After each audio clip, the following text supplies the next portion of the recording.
सिर्फ 100 रुपए इन्वेस्ट करके आप करोड़पति बन सकते हैं। क्या आपको ये बात पता है? अब आप सोच रहे हैं कि सिर्फ 100 रुपए इन्वेस्ट करके हम करोड़पति बन सकते हैं, तो बहुत सारे लोग क्यों नहीं बन गए? देखो, ये चीजें मिडिल क्लास वालों को पता नहीं रहती, स्कूल कॉलेज में पढ़ाया नहीं जाता, पेरेंट्स को ये बात पता नहीं रहती। आज इस वीडियो में आप देखेंगे कि सिर्फ 100 रुपए से आप 1 करोड़ बना सकते हैं। अगर आप 500 रुपए इन्वेस्ट करते हैं तो ये 10 करोड़ बन जाएगा। अगर 1000 करते हैं तो यही 20 करोड़ से भी ज़्यादा बन जाएगा। अब आप सोचिए, क्या आपने कभी अपनी ज़िंदगी में 1 करोड़ कमाने के बारे में सोचा? शायद सोचा भी हो, लेकिन आपको समझ में ही नहीं आया होगा कि 1 करोड़ भाई बनेगा कैसे। उसके लिए बहुत दिमाग लगाना पड़ेगा, बहुत पैसा चाहिए। या हमारे पूर्वज कुछ छोड़ के गए होते ज़मीन, उसको बेच के हम करोड़पति बन जाते, या बहुत पैसा होता तो बिजनेस शुरू कर लेते। बहुत दिमाग लगाना पड़ेगा। 1 करोड़ तो मुश्किल है। हम यही सोच के सारी चीज़ें छोड़ देते हैं। आप देखिए, आपको शेयर मार्केट के बारे में, इन्वेस्टिंग के बारे में, फाइनेंस के बारे में, इन सब के बारे में कुछ नहीं सोचना है। किसी चीज़ के बारे में कुछ नहीं पता तो भी कोई दिक्कत नहीं, एकदम आसान होने वाला है। एक छोटे बच्चे को भी ये वीडियो समझ में आ जाएगा। बस आप इस वीडियो को पूरा ध्यानपूर्वक देखिएगा और अभी वीडियो के लास्ट तक आपको एकदम आसानी से समझ में आएगा कि हाँ भाई, 100 रुपए से करोड़पति बना जा सकता है। आप ये समझिए कि हमारे पेरेंट्स को जो चीज़ें पता रहती हैं, या स्कूल कॉलेज में ज़्यादातर लोगों को पता रहता है, वो किन चीज़ों के बारे में पता रहता है? उनको ये पता रहता है कि भैया एफडी में पैसा निवेश कर दो, उसमें आपका पैसा थोड़ा बढ़ जाएगा। एलआईसी में कर दो, इसमें आप लाखों कमाएंगे। आप पीपीएफ में कर दो, ठीक है, जो पढ़े लिखे लोग होते हैं, जॉब करते हैं, उनको इसके बारे में पता रहता है। गोल्ड में इन्वेस्ट कर दो, कुछ लोग गोल्ड में भी इन्वेस्ट करते हैं, ये भी अच्छा इन्वेस्टमेंट है। लेकिन ये सब जो रिटर्न देते हैं, जो आपका पैसा बढ़ा के देते हैं, वो कितना देते हैं? जब आप ये समझेंगे ना, तो आप कहेंगे ये बेकार की चीज़ों में हम कहाँ इन्वेस्ट कर रहे थे।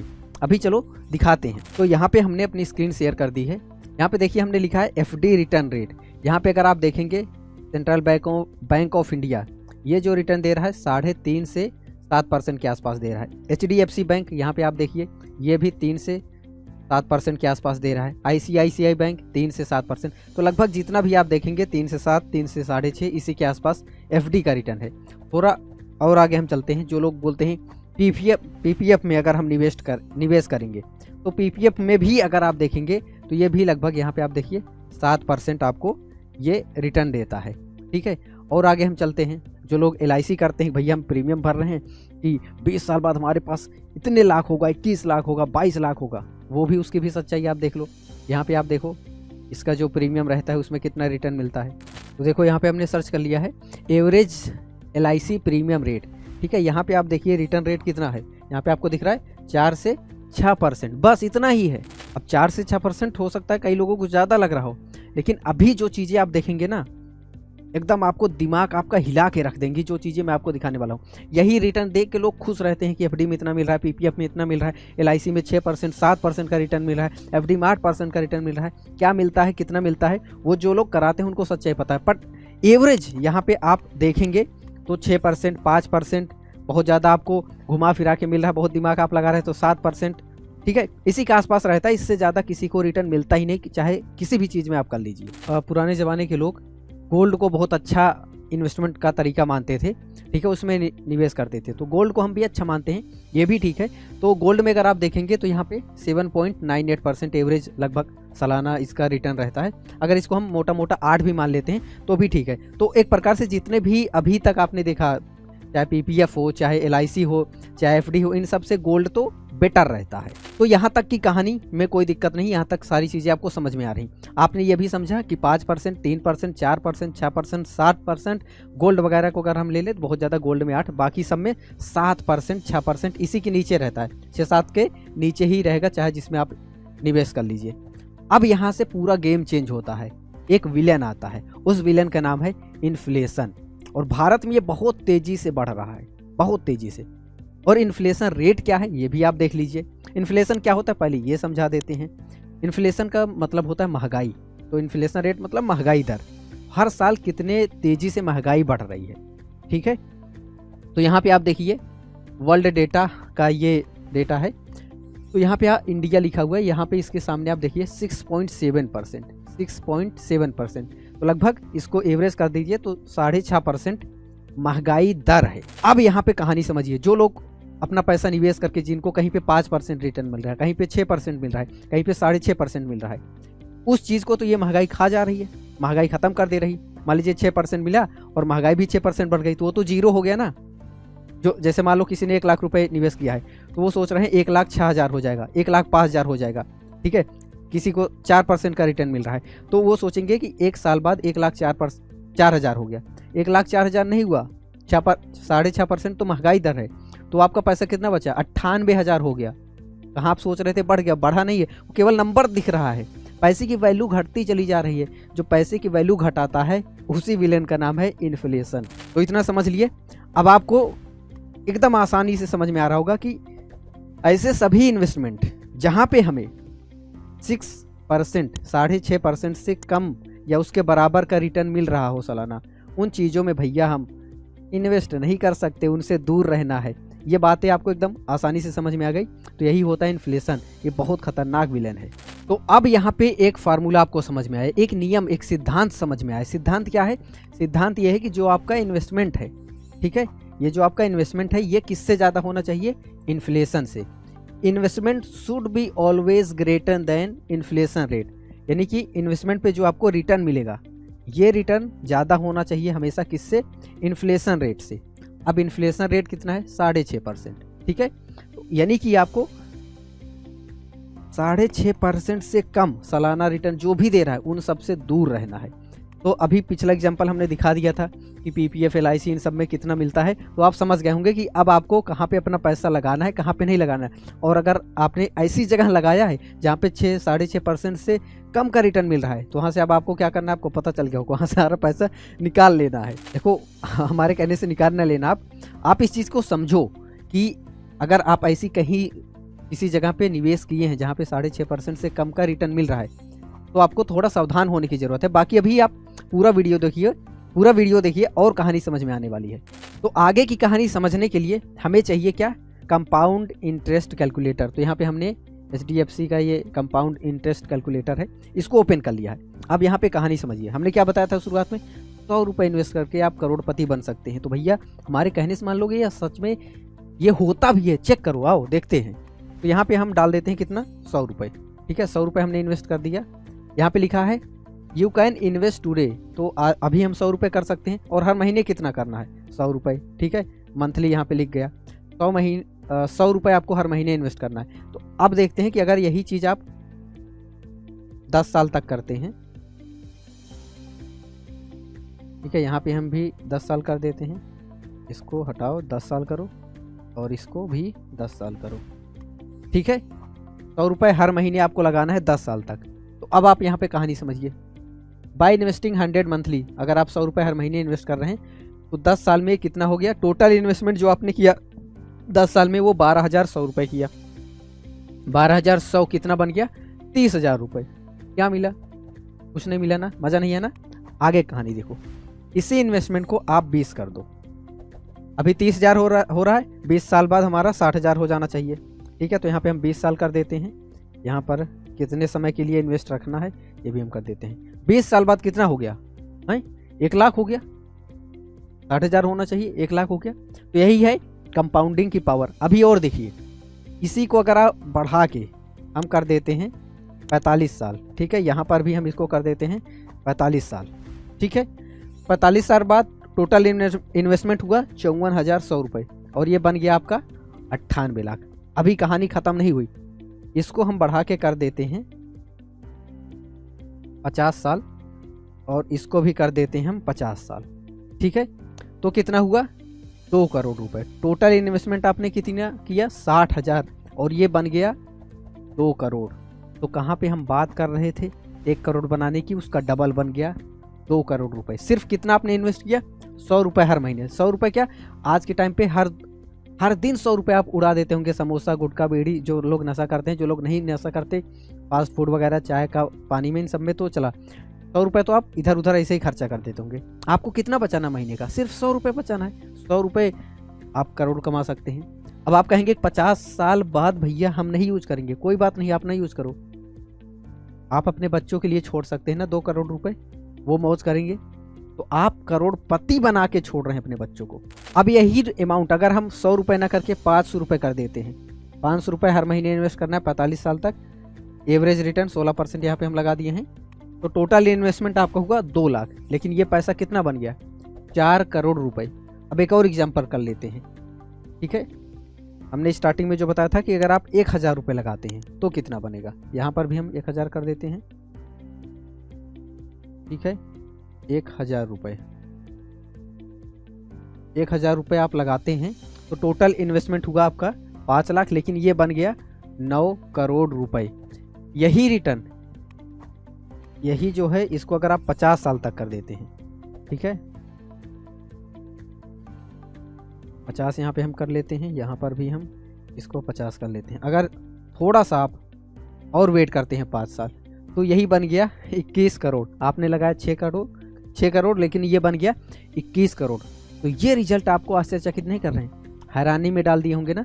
चलो अब आगे की गेम समझते हैं। तो अब आप सोच रहे होंगे कि ये जो आपने रिटर्न यहाँ पे लिख दिया 16% की दर पे हमें ये इतना 21 करोड़ 22 करोड़ मिल रहा है, तो ये 16 रिटर्न आखिर मिलेगा कैसे, कहाँ पे मिलता है। आपने बताया पीपीएफ में बहुत ज़्यादा नहीं मिलता, एलआईसी में बहुत ज़्यादा नहीं मिलता, एफडी में बहुत ज़्यादा नहीं मिलता। एफडी वगैरह का तो आपने वेबसाइट पे दिखाया भी, यहाँ पे एवरेज रिटर्न इतना है, इंटरनेट पे अवेलेबल है। तो ये 16% आपने अपने मन से लिखा है या सच में रिटर्न मिलता है। चलो आओ इसको भी देखते हैं कि ये रिटर्न आखिर मिलता कहाँ है। तो अब हमने ओपन कर लिया है ग्रो डैशबोर्ड। ग्रो एक प्लेटफॉर्म है, ठीक है, जहाँ पर लोग म्यूचुअल फंड में इन्वेस्ट करते हैं, शेयर मार्केट में इन्वेस्ट करते हैं, ट्रेडिंग करते हैं।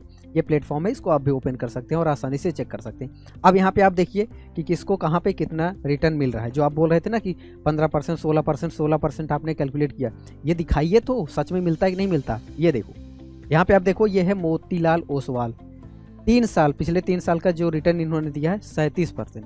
कहाँ पे हम 16% की बात कर रहे थे। ये देखो क्वांट स्मॉल कैप है 27%, पिछले 3 साल का रिटर्न।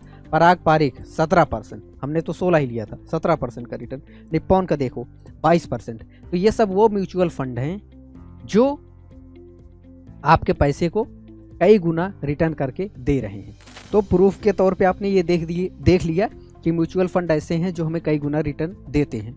लेकिन अब आप सोच रहे होंगे कि भैया हमें म्यूचुअल फंड के बारे में भी नहीं पता, ये शेयर मार्केट क्या होता है इसके बारे में भी नहीं पता, ये तो सट्टा स्कैम सुना है। देखो कुछ नहीं पता, सब छोड़ दो, एकदम आसान समझो। यहाँ पे आप हैं, ठीक है, आपको कहाँ पैसे लगाने हैं, शेयर मार्केट में, ठीक है। क्या यही एक तरीका है पैसे को मल्टीप्लाई करने का? हाँ, यही एक तरीका है। क्यों? क्योंकि भैया जो आप एलआईसी में पैसे लगाते हो, एलआईसी जो आपको पैसे को थोड़ा बहुत बढ़ा के दे रहा है, वो कहाँ लगाता है? वो आ जाता है शेयर मार्केट में। आप एफडी में लगाते हो, ठीक है, अलग अलग बैंक के जो एफडी बने रहते हैं उसमें लगाते हो, वो लोग भी अपना पैसा शेयर में डालते हैं। और भी जहाँ पर भी आप इन्वेस्ट करते हो सब लोग अपना पैसा इसी में डालते हैं। जो कंपाउंड होता है आपके पैसे को बहुत ज़्यादा तेज़ी से करता है, जो कंपाउंड, वो यही है शेयर मार्केट ही। सबके पैसे को कंपाउंड कौन करने वाला है? Share market. तो भैया जब ये सारे लोग पैसा जाके अपना यहीं लगाते हैं, अभी जो आपको हमने म्यूचुअल फंड दिखाया वो भी यहीं लगाते हैं, तो जब सब लोग यहीं पे अपना पैसा लगाते हैं तो आप क्यों नहीं अपना पैसा शेयर मार्केट में लगाते हैं? इससे ज़्यादा कोई पैसे को मल्टीप्लाई करने वाला नहीं है। अब यहाँ पे काम हम आपका आसान करने वाले हैं। अब आप सोच रहे होंगे कि भैया हमें शेयर मार्केट, म्यूचुअल फंड, इन सब के बारे में नॉलेज नहीं है। कोई दिक्कत नहीं है, आपके पास नॉलेज नहीं है, कोई दिक्कत नहीं है। ऐसे एक्सपर्ट हैं आपके लिए बैठे जो आपके लिए काम करने को तैयार हैं, लेकिन आपको पता ही नहीं है कौन आपके पैसे को सही जगह लगाएगा। देखो ये आप हैं, ठीक है, इधर आप हैं और इधर शेयर मार्केट है। आपको इसके बारे में नहीं पता, भूल जाओ, ठीक है। इसमें जो लोग सट्टा स्कैम बोलते हैं वो सब भूल जाओ, ऐसा कुछ नहीं होता। सट्टाबाजी हो जब ट्रेडिंग में लोग लगाते हैं और बिना सीखे करते हैं और सारा पैसा गंवा देते हैं, उस जगह सट्टेबाजी होती है। शेयर मार्केट ही है जहाँ पे सारे बैंक वगैरह सब लोग, ये जो बैंक में आप पैसा जमा करते हो, बैंक वाले भी अपना पैसा डाल के यहीं पे मल्टीप्लाई करते हैं। तो इतना तो आप समझ गए होंगे, सब लोग मल्टीप्लाई कहाँ करते हैं? शेयर मार्केट में आके। अब आपको शेयर मार्केट बहुत अच्छे से नहीं समझ में आता, कोई दिक्कत नहीं। यहाँ पे एक पहले, इसी के पहले एक आप समझ लो ब्रिज का काम करता है, इसको बोलते हैं MF, यानी कि म्यूचुअल फंड। म्यूचुअल फंड क्या होते हैं? ये म्यूचुअल फंड ऐसे ऑर्गेनाइजेशन होते हैं, ठीक है, एक नहीं म्यूचुअल फंड है, कई सारे ऐसे म्यूचुअल फंड है। जैसे SBI का म्यूचुअल फंड है, टाटा का म्यूचुअल फंड है, ठीक है, HDFC का म्यूचुअल फंड है। तो सभी बैंक अपना एक म्यूचुअल फंड बना देते हैं। म्यूचुअल फंड में क्या होता है, जैसे शेयर मार्केट में किसी एक कंपनी में आप पैसा लगाते हैं, तो हो सकता है कंपनी चली जाए, डूब जाए, तो आपका पैसा डायरेक्ट नुकसान हो जाएगा। लेकिन जब आप किसी म्यूचुअल फंड में अपना पैसा जमा कर देते हैं, तो ये म्यूचुअल फंड आपका पैसा, जो बहुत अच्छी कंपनियां रहती हैं, बहुत अच्छा परफॉर्म करती हैं, उसमें चुन चुन के आपका पैसा लगाते हैं। आप जैसे हज़ारों लाखों करोड़ों लोग इसमें पैसे इनको दे रहे हैं और ये लोग इस पैसे को शेयर मार्केट में लगा के उसको मल्टीप्लाई करते हैं। कैसे करते हैं? क्योंकि इनके पास बहुत सारे एक्सपर्ट होते हैं, इनके पास बहुत नॉलेज होती है, बहुत फाइनेंशियल एक्सपर्ट होते हैं। तो आपको अपना दिमाग लगाने की ज़रूरत नहीं है। आपके बिहाफ पे सारा काम कौन करेगा? ये म्यूचुअल फंड करेंगे। तो आपको अपना पैसा किसको देना है? डायरेक्ट म्यूचुअल फंड को देना है। ये सब रजिस्टर्ड होते हैं, यहाँ पे पैसा डूबने का कोई चांस नहीं रहता, ये सारे लोग सेफ रहते हैं। तो हमारे कहने से ही नहीं आपको बस पैसा लगा देना है, आपको थोड़ा अपना भी दिमाग लगाना है। किसी फंड के बारे में हम नहीं बताने वाले आपको कि किस फंड में लगाइए। हमने एग्जांपल के तौर पे आपको कुछ फंड दिखा दिए थे कि वो रिटर्न इतना देते हैं, उसमें से जिसमें भी आपका मन करे या और भी आप म्यूचुअल फंड सर्च करिए, उसमें आप अपना पैसा लगा सकते हैं। तो यहाँ तक की भी कहानी आप समझ गए। अब आपको इतना भी समझ में आ गया कि भैया भूल जाओ शेयर मार्केट, ठीक है, हमें इन सब में नहीं लगाना है पैसा, हमें किस में लगाना है? म्यूचुअल फंड में, ठीक है। एकदम आसान हो गया। अब आप हैं, आपको हर महीने म्यूचुअल फंड में पैसा लगाते जाना है। जो हमने आपको SIP बताया था वही है म्यूचुअल फंड में पैसा लगाने का तरीका। SIP का क्या मतलब है? SIP कोई नई चिड़िया नहीं है। SIP का मतलब होता है सिस्टमेटिक इन्वेस्टमेंट प्लान, मतलब एक सिस्टम से आप इन्वेस्ट करते जाते हैं, इसी प्रोसेस को बोला जाता है SIP। और ये जो SIP आप करते हैं कहाँ करेंगे? म्यूचुअल फंड में, ठीक है। कुछ नहीं, SIP भी भूल जाओ, मतलब हर महीने जो आप पैसा इस म्यूचुअल फंड को देते हो इसी को बोला जाता है SIP। तो आपको यहाँ पे SIP भी भूल जाना है। हर महीने आपको म्यूचुअल फंड में पैसा लगाना है, बस इतना याद रखना है। यहाँ तक आप समझ गए। तो अब आप सोच रहे होंगे कि भैया कितने रुपए से शुरुआत करें? 100 रुपये, 500 रुपये, 1000, 2000। अगर आप देखिए जॉब कर रहे हैं, ठीक है, तो हमारा ये कहना रहेगा कि एटलीस्ट 10%, क्योंकि सारे एक्सपर्ट जितने भी दुनिया में फाइनेंशियल एडवाइजर हैं सब यही बोलते हैं कि अपनी इनकम का 10% बचाओ और उसे निवेश करो। तो आप 10% कम से कम उसमें निवेश करिए, बहुत ज़्यादा नहीं करना, 10% से शुरुआत करिए। आपकी सैलरी चाहे 10,000 हो तो भी आप 10% बचा लो, 1000 हुआ। आपकी सैलरी 20,000 है तो उसका 10% 2000 रुपये, तो आप हर महीने 2000 लगाओ। अब अगर आप स्टूडेंट हो तो आपको पॉकेट खर्च तो मिलता ही होगा पेरेंट्स की तरफ से, तो 100 रुपये, 500 रुपये से आप भी शुरू कर दो, ठीक है। महीने का 500 रुपये निवेश करना है। तो हमारे हिसाब से आज के टाइम पे अगर आपके पास ये फ़ोन है जिसमें आप ये वीडियो देख रहे हो तो 500 रुपये भी आप शुरू कर सकते हो। तो आपको क्या करना है? 500 रुपये हर महीने कोई एक फ़ंड पकड़ लीजिए। जैसे यहाँ पे आप देखिए मोतीलाल ओसवाल है, क्वांट है, पराग है, निप्पॉन है, किसी में भी आप अपना पैसा लगाइए और इन्वेस्ट करना शुरू कर दीजिए। तो अब आप सोच रहे हो कि भैया इतना कुछ बता दिए तो निवेश करके भी दिखा दो एक म्यूचुअल फंड में। चलो आपके लिए हम कर भी देते हैं, वैसे हमने ऑलरेडी कर रखे हैं बट आपके लिए हम करके दिखा देते हैं। ये देखिए निप्पॉन है, इस पर हम क्लिक कर देते हैं, ठीक है। तो आप 500, 1000 जितना आपका वो है उस हिसाब से आप करिए। अभी मैं 100 रुपये लगा के यहाँ पे आपको दिखाने वाला हूँ, ठीक है। तो यहाँ पे हम आ जाते हैं इस जगह पे। यहाँ पे आपको क्या करना है? यहाँ पे आपको अमाउंट डालना है, कितना आपको SIP करना है। हम 100 रुपये कर देते हैं, आपको 500 करना है, 1000 करना है। 100 रुपये हम एग्जाम्पल के लिए कर रहे हैं, ठीक है। और ये रिकमेंडेशन बिल्कुल नहीं कि निप्पॉन में ही आप लगाइए, एग्जाम्पल के लिए हमें कोई ना कोई तो लेना पड़ेगा, इसलिए समझाने के लिए आपको कर रहे हैं। आप भी थोड़ा सा रिसर्च करके फिर लगाइएगा। फिर यहाँ पे है मंथली SIP डेट, यानी कि किस डेट को आपकी SIP कट होनी चाहिए, हर महीने किस डेट को आप करेंगे। जैसे आपको आपका पैसा हर महीने 30 तारीख को मिल जाता है तो आप 1 तारीख को कर दीजिए, 2 तारीख को कर दीजिए, 5 को कर दीजिए। यहाँ पे मान लो हम 5 को कर देते हैं, ठीक है। जो भी डेट को आपको करनी है यहाँ पे आप डेट चेंज भी कर सकते हैं। यहाँ पे हमने अपडेट कर दिया। बाद में भी अगर आपको डेट चेंज करना है तो वो बाद में भी आप डेट चेंज कर सकते हैं। यहाँ पे हमने 5 लिख दिया। फिर यहाँ पे आप देखिए ये हमारा बैंक अकाउंट है, नीचे ये लिंक है लेकिन ये आपको दिख नहीं रहा होगा, ब्लर कर दिया गया है सिक्योरिटी रीजन की वजह से। तो अगर आप फर्स्ट टाइम कर रहे हैं तो आपको अकाउंट वगैरह अपना इसमें बनाना पड़ेगा, ठीक है। बैंक डिटेल, आपका आधार कार्ड, पैन कार्ड सब कुछ सबमिट होगा, फिर आपका अकाउंट बनेगा। और अगर आपने अभी तक ग्रो एप्लीकेशन या कोई भी प्लेटफॉर्म इंस्टॉल नहीं किया है इन्वेस्टिंग करने के लिए तो नीचे 2-3 अच्छे प्लेटफॉर्म का लिंक है, उसमें से किसी पर भी क्लिक करके आप अपना अकाउंट उस पर बना सकते हैं। ये ऐसे प्लेटफॉर्म है नीचे जो डिस्क्रिप्शन में है जिसे मैं पर्सनली खुद यूज करता हूँ, ठीक है। तो ये सब कुछ कर दिया, आपको डेट सेलेक्ट कर लेना है, अमाउंट डाल देना है और फिर यहाँ नीचे आप देखिए स्टार्ट SIP लिखा है, इस पर आप क्लिक कर दीजिए।